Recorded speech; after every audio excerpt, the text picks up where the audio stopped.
Yo, what's going on, y'all? It's Cone back here again today with another video, and as of last night, with the Dallas Mavericks losing to the Chicago Bulls, thereby sending the Thunder to the play-in tournament as the 10 seed, we now know exactly what 20 squads will be in the NBA's postseason, whether that's in the play-in tournament or sent to the playoffs already. So today, I thought I would go ahead and make a video where I talk about the biggest question that I have for all 20 of these postseason teams. Before we get into it, make sure to leave a like and subscribe if you enjoy, hit the notification bell so you don't miss out on any of these videos, and also comment down below what your biggest question is for your favorite team heading into their potential playoff run. Let's go ahead and get right into it. Starting off, we have the Atlanta Hawks, and my big question for them is, can they salvage some of their preseason hope? Last year was really disappointing. They were the 8th seed heading into the playoffs and got destroyed by the Miami Heat. But heading into this year, they traded for DeJounte Murray, an all-star, to put in the backcourt next to Trae Young, who could theoretically help with some of his defensive issues. However, he hasn't exactly improved the team that much. They're once again hovering around 500 for basically the entire year. They've been within 2 games of 500 since January 13th, whether that's 2 games above or 2 games below. They've been in that range since mid-January. They have hung around as a mediocre team basically the entire year. The offense has been all right, but it's been inconsistent. And overall, it's just not been the year that many Hawks fans were expecting. So, can the Hawks at least just go into the playoffs, give a top seed a tough series, and maybe bring back some of that optimism heading into a really important offseason? Next up, we have the Boston Celtics, and the big question for them is, are last year's issues in the past? In particular, I'm talking about the turnovers, and I'm talking about their tendency to consistently fall into this ISO-heavy offense down the stretch of games. It's something that's happened with basically every Celtics team for the past couple of years. They have the potential to consistently be a dynamic and efficient offense, which is exactly what they've done this season, being the second best in the league over the course of the entire year. But we've seen tendencies still where sometimes they'll be in a close game against a really great opponent, and rather than sticking to their consistent and effective offense, they'll just start isoing over and over again, give the ball to Brown, give the ball to Tatum, and let one of them cook, rather than consistently moving it around. And I do think Joe Mazzulla has done a good job of taking out some of those issues, but it still is a concern, as well as the turnovers, which really killed the Celtics in the finals last season. If they can curve those two things, there's a good chance the Celtics are once again representing the East in the finals, but they've got to do so. Now we've got the Brooklyn Nets, and my question for them is, how far can they push Philly? This is a team that many people, me included, don't really expect to have at all a chance against the 76ers. They're just the more talented team. They've got Joel Embiid, they've got James Harden, Tyrese Maxey. It's a stacked squad over there in Philadelphia, while this Brooklyn Nets team was basically thrown together at the deadline due to the Kevin Durant and Kyrie Irving trades. However, it's still a really fun and kind of tough to beat team on any given night. Mikal Bridges has been amazing since coming over to Brooklyn. Dinwiddie has done a great job as their lead ball handler recently. Nick Claxton should be on an all-defensive team. They've got the talent to go ahead and give the Sixers a really tough, grinded-out type of series for maybe 5 or even up to 6 games. If the Nets can do that, I think it's a big success for them this season, after once having championship aspirations before the superstar trades. Following them, we have the Chicago Bulls, and my question for them is, can their defense make them a tough out in the play-in or even the playoffs? If you didn't know, the Bulls are the 4th best defense in the league since the All-Star break, which may shock you just taking a look at their personnel, but it's true. Billy Donovan has done a great job of scheming this team, putting them in positions to succeed. Alex Caruso is one of the best perimeter defending guards in the entire league. Zach LaVine is playing the best defense of his career. Vucevic is holding his own. They're just all around doing a pretty good job, and it's an identity that makes a lot of sense for this team going forward. Sure, they've got offensive potential, but if they can really buy into that defense, they can be a lot more successful, and I do think they've got a chance to make the playoffs, beating 2 teams in the play-in tournament, and when they get there, maybe they could at least be a tough out in the first round, giving them a little bit of something to build off of going forward. Next up, we've got the Cavs, and for them, my question is, are they ready for this moment? If you just take a look at the stats, the Cavaliers have all the makings of a championship contender. They're a top 10 offense, a top 10 defense. They've got multiple all-star caliber players in Donovan Mitchell, Darius Garland, and Jarrett Allen, with Evan Mobley, who has a case for all defense this season, and some solid supporting pieces around them. My big question is, though, Are they ready for this? They are a young team with not a lot of postseason experience. Jarrett Allen went there before with the Brooklyn Nets, but it's been a little while and he's never been on a team that has legitimate championship aspirations. Darius Garland has never been there. Evan Mobley's never been there. Now Donovan Mitchell has, and he gives them a lot of experience, but he himself has never made a conference finals run. So they are a bit of a younger team compared to some of those other powerhouses in the Eastern Conference, especially the Milwaukee Bucks, who they would have to face in the second round. I think the team is incredibly talented and realistically has a real shot to maybe make a push to those conference finals, but it may just be a year too early. Then we have the Denver Nuggets, and the question for them is, can they overcome the defensive woes? The offense has been spectacular for the Nuggets the entire season, which is to be expected when you have a team with Nikola Jokic, Michael Porter Jr., Jamal Murray, Kentavious Caldwell-Pope, Aaron Gordon, and all the pieces surrounding them. It's built to be an offensive juggernaut, which they've been all year. However, the defense has kind of fluctuated. It was really bad at the beginning of the year, then it got a bit better, then it fell off more recently, to the point where heading into the playoffs, they're the 18th ranked defense in the league. You typically don't see teams win championships with that bad of a defense. Now, I do believe that the Nuggets can turn it up when need be, and the offense is going to be hard for any team to overcome, but it is a bit concerning, especially when some of the teams that you're going to go up against are these incredibly high-powered offenses. Can the Nuggets have enough offensive power to keep up with them? And defensively, are they ever going to be able to consistently get stops against some of the Western Conference's elite? Then we have the Golden State Warriors, and my question for them is the resume enough proof that they can get it done? Going back to 2014-15, the Warriors have not lost a playoff series in the Western Conference, period. Every year that they have made the playoffs, they have represented the West in the NBA Finals going back to that first title run, which is just a ridiculous track record. They have shown that if they're there, they're probably going to end up making it to the end. Despite this, the Warriors just in this individual season have been really mediocre. They can't seem to win on the road to save their lives. They've hovered around 500 basically the entire year. The defense is really wishy-washy. They just don't feel as invincible as the Warriors teams of the past have. However, despite this, it feels wrong to truly count them out because of what they've done. If I'm just taking a look at this team right now in this individual season, it terrifies me, and I really think they could be a first-round exit. However, if I'm taking a look at the track record, I have no reason to not believe that they will figure this thing out and be one of the scariest teams in the West. It's super confusing, and I really don't know what to make of them. It honestly might just all come down to their matchups. Following them, we have the Los Angeles Clippers, and my question for them is, how much can Kawhi Leonard carry? He's been amazing. Basically, one of the best playoff performers that we have seen in this modern era. You take a look at his play back like forever ago in 2014 when he was the Finals MVP as one of the youngest players on that Spurs roster. In 2019 when he had one of the best playoff runs ever to lead the Raptors to their first title. A couple of years ago when the Clippers ended up making the Western Conference Finals. Before Kawhi got hurt, he was playing like the Terminator, just eliminating anybody in front of him. He is one of the best playoff performers, period, that we have seen in a while. But he's probably going to be without his co-star in Paul George for at least the beginning of a potential playoff run, maybe even playing games, depending on where they finish in the standings come the end of Sunday. This is a major concern because this Clippers team is not perfect. They're very flawed, and there's a good chance they have a really tough opponent in the first round, whether that's the Grizzlies, the Kings, or the Phoenix Suns most likely. Any of those teams without Paul George, the Clippers are probably going to be underdogs. So can Kawhi be unstoppable again and help keep the Clippers afloat until PG comes back, even if it takes until the end of that first round series? Or are the Clippers just once again going to be victims of another injury-riddled run? Following them up, we have the other LA team in the Lakers, whose question is, did this team have enough time to gel? Since the deadline, the Lakers have been really good, one of the best teams in the Western Conference, in large part due to the acquisitions that they made. D'Lo, Vanderbilt, Beasley. Everybody's been pretty solid since coming over to the Lakers, and this winning that they've done has been mostly without LeBron James, who suffered a big injury and missed a large part of this end of the season.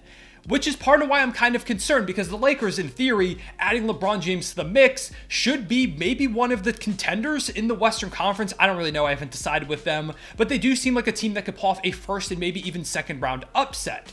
However, they've missed LeBron James for a large period of time, and for the most part, really got this roster together at the trade deadline.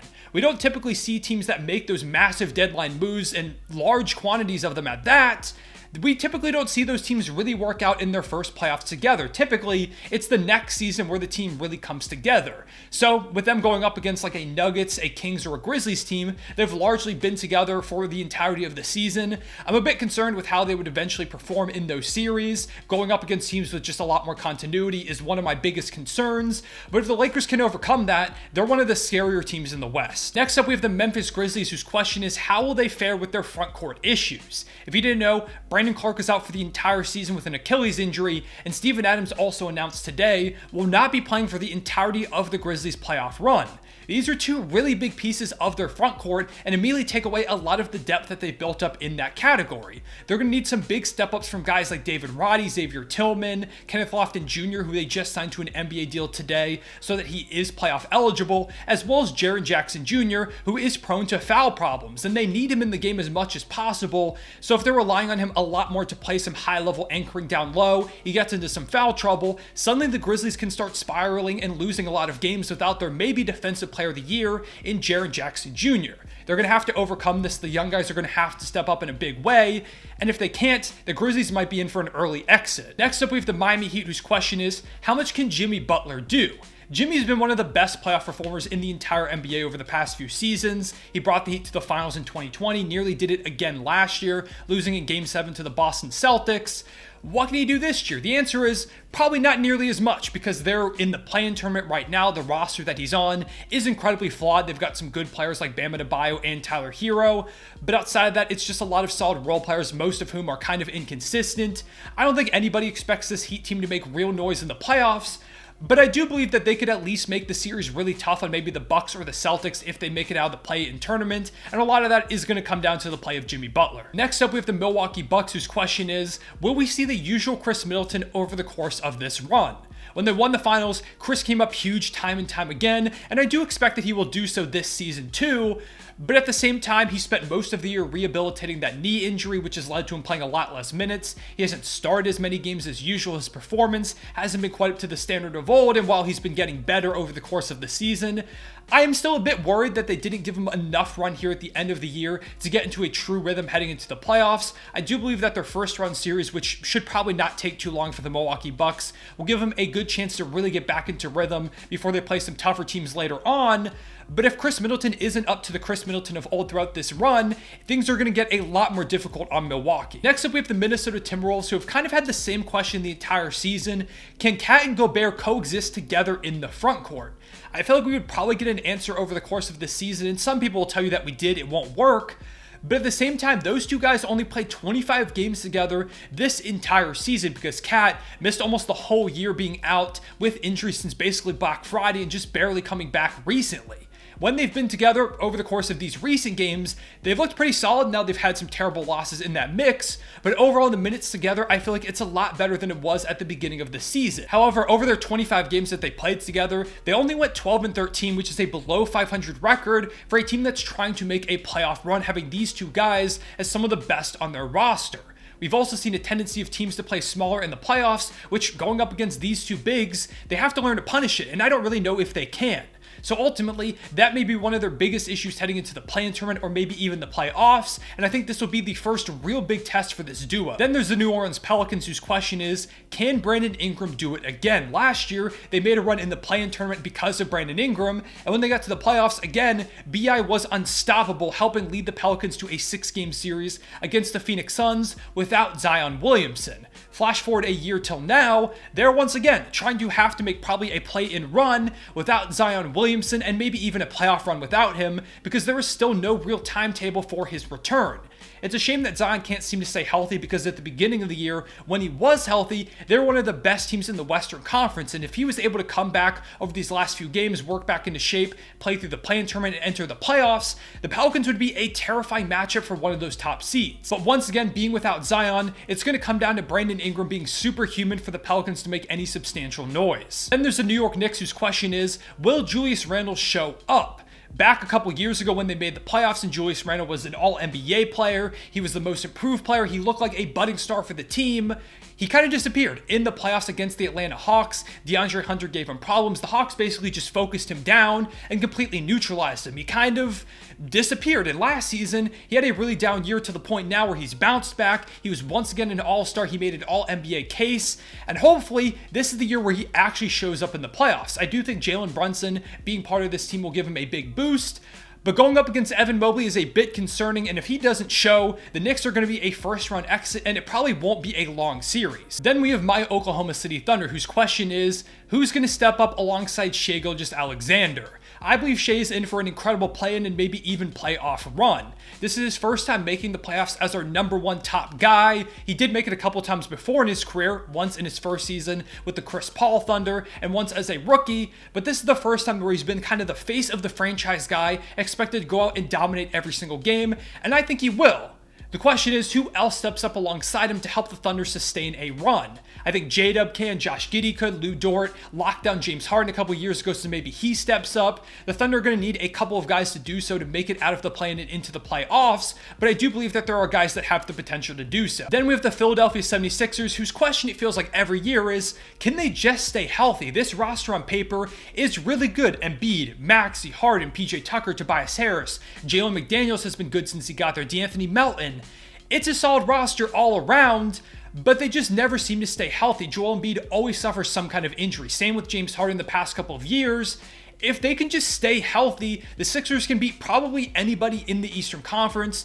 I'm just not confident in them doing so because they continue to just have these weird freak accidents that end up usually derailing their postseason runs. Hopefully that's not the case this season, but I'm worried it'll once again be an issue. Third to last team we've got are the Phoenix Suns, and my question for them, similar to the Lakers, is was there enough time to gel? They also made a massive roster overhaul at the deadline, getting rid of Mikal Bridges, Cam Johnson, Jay Crowder, who didn't play the whole year but played a big part in their finals run, all for Kevin Durant. And when he's played, the Suns have been amazing. They've gone 8-0 in games with Kevin Durant, but he's only played 8 games with this team since the trade deadline due to a substantial injury where he slipped in pregame warmups and hurt his ankle.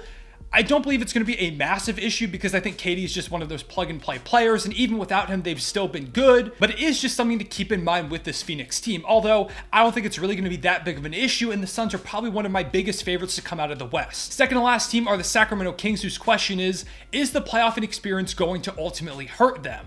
They're one of the top teams in the West. They shocked the world, ended up as the 3 seed, and they probably will be favored in their first round series, although they're probably going to go up against a team with a lot more experience than them, whether that's the Lakers, the Warriors, or probably the Los Angeles Clippers. One of those 3 teams are going to face them, and all of those squads have substantial playoff experience, while the Kings are making their first playoffs in 16 years. And sure, some guys on this roster, as well as their head coach Mike Brown, do have experience. Overall, as a whole, the roster together has not been here and done this before. That could ultimately bring them a lot of problems in their first real playoff run, although I don't think it'll be a big issue, and I still am a big believer in this Kings team. And finally, we have the Toronto Raptors, whose question is, can their physicality cause some problems? This is another team that was really disappointing this year. Many people thought that they could take a leap after being a 5 seed in last year's playoffs, but that wasn't the case. They fell off a little bit. Fred VanVleet regressed. Siakam had a great season, but their depth hurt them. They seemed exhausted from the past couple of years of really not having many guys to back them up on the roster. And ultimately, they're in for a big offseason this upcoming year. However, right now they've got a play-in and possible playoff run ahead of them, where they're just one of the most physical and annoying teams to face. They've got so many great lengthy defenders who can give you issues in the passing lanes, just beat you up down low, and ultimately, even if you beat them in a play-in game or a series, you're going to be battered coming out of it. Really, they should just try and be physical with a team, push the series as far as possible before going into a pivotal offseason. And that's my biggest question for all the NBA's 20 postseason teams. Comment down below your answer to my question for your favorite team. And like I said earlier, please leave a like and subscribe if you enjoyed. It helps the channel out a ton. Thank you so much for all your support recently. We've got a lot of really great content coming with the playoffs right around the corner, so make sure to stick around. It's going to be a great time. With all that being said, I appreciate y'all watching. I'll see y'all later. Real one, safe back.